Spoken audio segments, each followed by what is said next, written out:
patriotism, weapons, armies, navies, all that is a sign that we're not civilized yet. Kids will ask their parents, didn't you see the necessity of the machines? Dad, couldn't you see that war was inevitable when you produce scarcity? Isn't it obvious? Of course the kid will understand that you were pinheads, raised merely to serve the established institutions. We're such an abominable, sick society that we won't make the history book. They just say that large nations took land from smaller nations, used force and violence. You'll get history talked about as corrupt behavior all the way along until the beginning of the civilized world. That's when all the nations work together. World unification, working toward common good for all human beings, and without anyone being subservient to anyone else, without social stratification, whether it be technical elitism or any other kind of elitism, eradicated from the face of the earth. The state does nothing because there is no state. There is no state. The system I advocate, a resource-based global economy, is not perfect. It's just a lot better than what we have. We can never achieve perfection.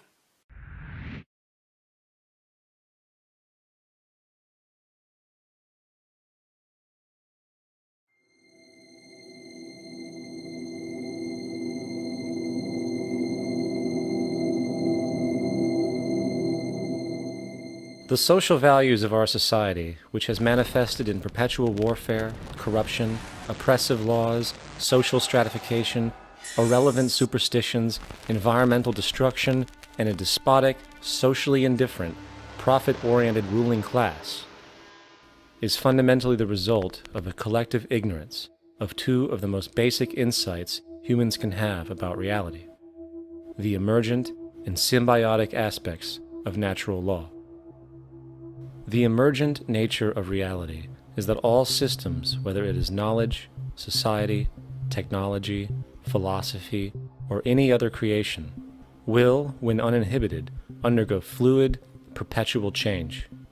What we consider commonplace today, such as modern communication and transportation, would have been unimaginable in ancient times. Likewise, the future will contain technologies, realizations, and social structures that we cannot even fathom in the present. We have gone from alchemy to chemistry, from a geocentric universe to a heliocentric, from believing that demons were the cause of illness to modern medicine. This development shows no sign of ending, and it is this awareness that aligns us and leads us on a continuous path to growth and progress. Static, empirical knowledge does not exist. Rather, it is the insight of the emergence of all systems we must recognize. This means we must be open to new information at all times, even if it threatens our current belief system and hence identities. Sadly, society today has failed to recognize this, and the established institutions continue to paralyze growth by preserving outdated social structures. Simultaneously, the population suffers from a fear of change, for their conditioning assumes a static identity, and challenging one's belief system usually results in insult and apprehension, for being wrong is erroneously associated with failure, when, in fact, to be proven wrong should be celebrated, for it is elevating someone to a new level of understanding, furthering awareness. The fact is, there is no such thing as a smart human being, for it is merely a matter of time before their ideas are updated, changed, or eradicated. And this tendency to blindly hold on to a belief system, sheltering it from new, possibly transforming information, is nothing less than a form of intellectual materialism. The monetary system perpetuates this materialism not only by its self-preserving structures, but also through the countless number of people who have been conditioned into blindly and thoughtlessly upholding these structures, therefore becoming self-appointed guardians of the status quo. Sheep, which no longer need a sheepdog to control them, for they control each other, by ostracizing those who step out of the norm. This tendency to resist change and uphold existing institutions for the sake of identity, comfort, power, and profit is completely unsustainable and will only produce further imbalance, fragmentation, distortion, and invariably, destruction. It's time to change. From hunters and gatherers to the agricultural revolution to the industrial revolution, the pattern is clear. It is time for a new social system which reflects the understandings we have today. The monetary system is a product of a period of time where scarcity was a reality. Now, with the age of technology, it is no longer relevant to society. Gone with the aberrant behavior it manifests. Likewise, dominant worldviews, such as theistic religion, operate with the same social irrelevancy. Islam, Christianity, Judaism, Hinduism, and all of the others exist as barriers to personal and social growth, for each group perpetuates a closed worldview, and this finite understanding that they acknowledge is simply not possible in an emergent universe. Yet, religion has succeeded in shutting down the awareness of this emergence by instilling the psychological distortion of faith upon its followers, where logic and new information is rejected in favor of traditionalized, outdated beliefs. The concept of God is really a method of accounting for the nature of things. In the early days, people didn't know enough about how things formed, how nature worked, so they invented their own little stories. And they made God in their own image. A guy that gets angry. When people don't behave right, he creates floods and earthquakes. They say it's an act of God.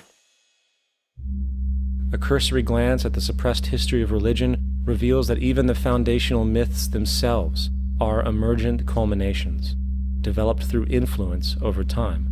For example, a cardinal doctrine of the Christian faith is the death and resurrection of Christ.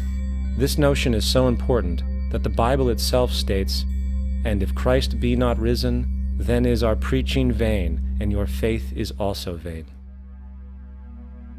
Yet it is very difficult to take this account literally, for not only is there no primary source denoting this supernatural event in secular history, awareness of the enormous number of pre-Christian saviors who also died and were resurrected immediately puts the story in mythological territory by association. Early church figures such as Tertullian went to great lengths to break these associations, even claiming that the devil caused the similarities to occur, stating in the 2nd century, "The devil, whose business is to pervert the truth, mimics the exact circumstance of the divine sacraments. He baptizes his believers and promises forgiveness of sins. He celebrates the oblation of bread and brings in the symbol of the resurrection. Let us therefore acknowledge the craftiness of the devil, who copied certain things of those that be divine." What is truly sad, however, is that when we cease the idea that the stories from Christianity, Judaism, Islam, and all the others are literal history, and accept them for what they really are, which are purely allegorical expressions derived from many faiths, we see that all religions share a common thread, and it is this unifying imperative that needs to be recognized and appreciated. Religious belief has caused more fragmentation and conflict than any other ideology. Christianity alone has 34,000 different subgroups. The Bible is subject to interpretation. When you read it, you say, "I think Jesus meant this. I think Job meant that. Oh no, he meant this." So you have the Lutheran, the Seventh-day Adventist, the Catholic, and a church divided is no church at all. And a church divided is no church at all. And this point on division, which is a trademark of all theistic religions, brings us to our second failure of awareness, the false assumption of separation through the rejection of the symbiotic relationship of life. Apart from the understanding that all natural systems are emergent, where all notions of reality will be constantly developed, altered, and even eradicated, we must also understand that all systems are, in fact, invented fragments, merely for the sake of conversation. For there is no such thing as independence in nature. The whole of nature is a unified system of interdependent variables, each a cause and a reaction, existing only as a concentrated whole. You don't see the plug connected to the environment, so it looks like we're free, wandering around. Take the oxygen away, we all die immediately. Take plant life away, we die. And without the sun, all the plants die. So we are connected. We really must take into account the totality. This isn't just a human experience on this planet. This is a total experience. And we know we can't survive without plants and animals. We know we can't survive without the four elements, And so when are we going to really start taking that into account? That's what it is to be successful. Success depends on how well we relate to everything around us. I'm very aware of the fact that my grandson cannot possibly hope to inherit a sustainable, peaceful, stable, socially just world unless every child today growing up in Ethiopia, in Indonesia, in Bolivia, in Palestine, in Israel also has that same expectation. You got to take care of the whole community or you're going to have serious problems. And now we have to see that the whole world is the community and we must all take care of each other that way. And it's not just a community of human beings. It's a community of plants and animals and elements. And we really need to understand that. That's what's going to bring us joy, too, and pleasure. That's what's missing in our lives right now. We can call it spirituality, but the fact of the matter is, joy comes from that bliss of connectedness. That's our God spirit. That's that side of ourselves that really feels it. And you can feel it deep inside you. It's this amazing, wonderful feeling. And you know it when you get it. You don't get it from money. You get it from connection.